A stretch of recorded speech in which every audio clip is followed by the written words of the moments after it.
За татварын энэ хуулиудад нэмэлт өөрчлөлт оруулж ирсэн зүйл заалтуудыг нь одоо дэмжиж байна. Одоо яшиг төвөг бүр реформ хийн гэж одоо хүлээхээ болий.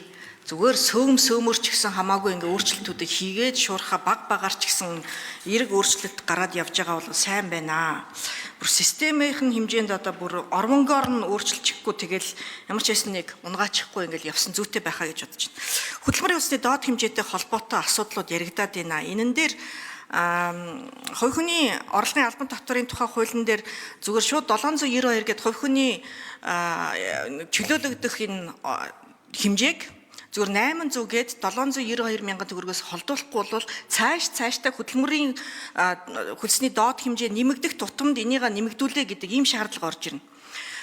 Эх оноос хөдөлмөрийн усны доод хэмжээг ямар одоо дүнгээр тогтоох вэ гэдгийг одооноос ярилцаараа сангийн сайдаа наадах чи асуудал үүсгэн шүү. Өчигдөр одоо гэрэн дээр хилцээрээ байгууллаа гэсэн гэхдээ дүнгээ огт тогтоогүй байлээ.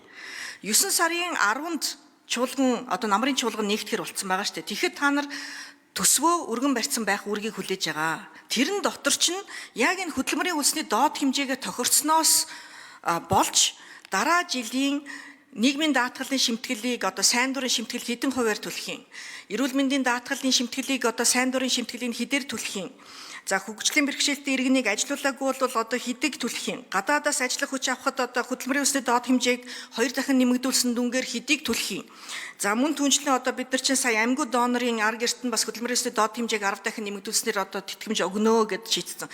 Тэр болгон чи явах учраас эртнээс яриараа. Тэгэхгүй бол 10 сар гээл тохироогүй байгаад нөгөө өргөн барьсан төсөвчин одоо дахиж эвдэгдээд зөндөө асуудал үүсдэг шүү.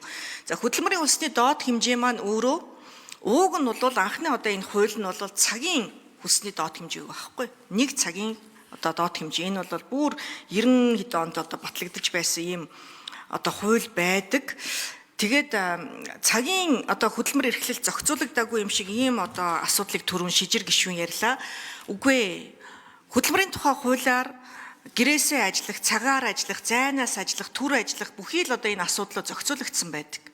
За бид нар мөн түншлэн энэ хөдөлмөрийн тухай хуулиар оюутан залуучуудын дагалдангаар одоо ажиллах эрхийг нь одоо бас нээгээд тэгээд дагалдангаар одоо зундаа 3 сарын хугацаанд одоо ажиллаа гэхэд ажил олгогч болон ажилтны нийгмийн даатгалын шимтгэл төлөх тэр хэсгийг хөдөлмөр эрхлэлтийг дэмжих сангаас одоо олгоно гэдэг ингээд хуулиуд нь бол байгаад байгаа. Хууль байгаа, зохицуулалт бол байгаа. Харин хууль хэрэгжихгүй байна гэдэг нь өөрөө зохицуулалтгүй байна гэсэн үг огт биш.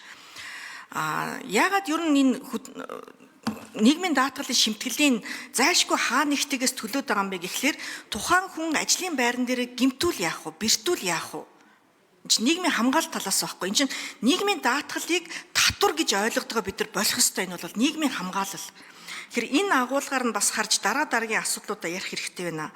Гэтэ ер нь бол энэ нийгмийн даатгалтай холбоотой энэ дарамттай байна гэдэг асуудлыг их яриад байгаа учраас энэ хувийн нэмэлт тэтгэврийн тухай за мөн түнчлэн төвшин нарын өргөн барьсан одоо энэ тэтгэврийн нийгмийн даатгалын өөрчлөлтийн тухай хуулиудыг хилцэх шаардлагатай. Ингэснээр хэдүүлээ ямар ч байсан нэг удаагийн гэрээгээр тэгвэл яах юм бэ гэдэг асуудлаа. Хөдөлмөрийн усны доод хэмжээг одоо 10 дахинаар нэмэгдүүлснээр ажил олгогчийн төлж байгаа одоо энэ дээд хэмжээ хязгаарыг би 1 минутаа нэмээд авчид даже 2 минутаа нэмээд авчид гэхэд дарга минут дуусах гэдэг. Тэгэхээр энэ одоо хэмжээ хязгаарыг ч гэсэн тогтоохгүй бол ердөөсөө ажил олгогч талдаа хувийн нэмэлт тэтгэврийг одоо үүсгэх ямар ч одоо инсентив буюу одоо сэтэл төрөхгүй. Тэгэхээр энэ агуулгаар нь бол одоо бид нар бас энэ нийгмийн даатгалын хуулиудаа бас эргэж харах хэрэгтэй байна. Бид нар энэ ажил хөдөлмөр эрхлэлтийг бас нэмэгдүүлэе гэж бүлгүүд дээр суйрлал маш олон хуулиудыг гаргадаг. Нин ялангуяа одоо Ахмадын одоо хөдөлмөр эрхлэлтийг бас нэмэгдүүлнээ сайжруулнаа. Ахмадыг одоо 50-аас дээш ажилтнтай бол та нар ажиллагчдынхаа 2% нь Ахмадыг ажилуулаа. Тэгвэл тэтгэврийн шимтгэлийг төлөхгүй байж болно, хүсэлтийг гаргаж болно гэд хуулийг би одоо санаачлаад анх одоо өргөн бариад явсан.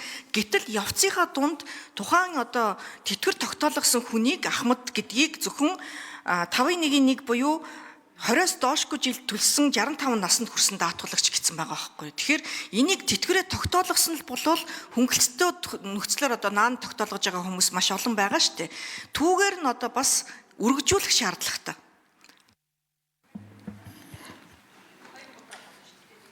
Нэг дор болохгүй хариулчаад дараад нь тодруулж болно. За сангийн сайд мэдсэн хариулъя. За ариун зай гишүүний хэлж байгаатай санал нэг байгаа. Тэр бид нар энэ хуулийн боловсруулалтаа хөдөлмөрийн хүнсний доод хэмжээг зүгээр жишг болгоод авсан болохоос биш энэ бол одоо нөгөө цаашгаа хөдөлмөрийн доод хүнсний хэмжээтэй уялдаад өсөд явна гэсэн ойлголт биш. Хилцүүлгийн явцад таны сандыг би бол бас зүйтэй юм байна гэж харж байна. 800 болгоод тэгштэйд бид нар энэс гарахгүй хүмүүс 792 гэдэг хөдөлмөрийн хүнсний доод хэмжээ байна гэдэг ингээд цаашгаа уялдаад өсөх ёстой ч гэдэг юм ийм ойлголт авч магадгүй. Тэгэхээр хуулийн дээр бол 792 мянган хүн амын орлогын албан дотроос чөлөөлөгдөнө гэж үзэж байгаа. За нийгмийн даатгалын шимтгэлийн түрүүн бас гишүүд ирээд илээ ингээд энэ татвар чинь хүн амын орлогын албан дотор энэ нийтлэг татварууд чинь биднийг одоо ажлыг боломж олохгүй нэгэд нийгмийн даатгалын шимтгэл гэдэг бол татврын асуудал биш ээ гэдгийг та хэллээ одоо би бас эдийг бас давтаад хэлчихье. Баярлалаа. За ариун зай гишүүн тодруулж асууя. Тэгээ ер нь бол одоо Ахмадын хөдөлмөр эрхлэлтийг нэмэгдүүлъя гэж байгаа бол энэ өмнө нь одоо гаргасан энэ хуулийг бүрэн дүүрэн хэрэгжүүлэхийн тулд 65 нас 20 жил төлсөн гэдгийг үргэлжлүүлээд одоо тэтгэр тогтоолгож байгаа наан одоо малчны тэтгэр байна, олон хүүхэдтэй эхчүүд байна, хүүхэнд нөхцөл байна, одоо цэргийн тэтгэр байна. Гэх мэтчлэн маш олон насны бүлгүүдийг ч гэсэн хамруулах хэрэгтэй. Тэгэхээр энийг одоо сангийн яам засгийн газар одоо бас дургуутсаж битгий хүлээж аваараа. Энэ бол Ахмадыг нэг талдаа дэмжих, нөгөө талдаа туршлагатай ажилтнуудыг ажил олгогчид бас авах дур хүсэлтэй байх. Энэ нөхцөлийг зохицуулах учраас би одоо бас хуулийн төсөл бас санаачлаад манай ажлын хэсгээс одоо бас өргөн барихаар бэлэн болж байгаа. Эрдэнэт гишүүнээр ахлуулсан ажлын хэсэг бас ажиллаж байгаа. Тэгээд энэ хуулийг бас оруулах юм аа. Тэгэхээр нийгмийн даатгалын ойлголтыг бид нар бас сайн өгөхгүй бол бас буруу тийшээгээ яваад байна шүү гэдгийг бас анхааруулж хэлье. Баярлалаа. За үгэлжлээ.